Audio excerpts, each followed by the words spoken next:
Bwana Yesu asifiwe. Amen. Unaendeleaje? Unaionaje siku ya leo? Siku ya leo kina mama inapendeza. Inaenda vizuri. Inaenda vizuri kama wewe umeipokeaje siku ya mama? Siku ya kina mama ni njema sana. Nini umejifunza kwa mama siku ya leo? Nimejifunza mambo mengi.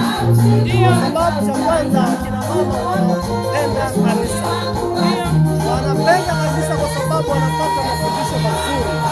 Kwa hiyo kila panapoitwa leo wao wanakuwa wako wazi kumtumikia Mungu kwa sababu mafundisho wanapata yanastahili kwao. Bila kama mzee wa kanisa, nini changamoto unaziona kupitia kwa wamama? Changamoto zinazoonekana kupitia kwa wamama ni chache sana. Cha kwanza, wao hawana hofu sana jinsi ya kumtumikia Mungu.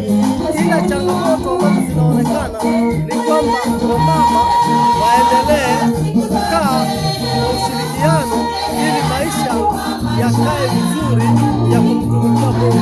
Changamoto zaidi mimi naona ni hamna, ni yale tu mambo madogo madogo ambayo ni ya kawaida katika maisha ya binadamu. Basi barikiwe sana mzee wangu wa kanisa, ibariki na Mungu atakuja kubariki. Amen. Dada yangu Josephine, mzee wa kanisa, barikiwe sana.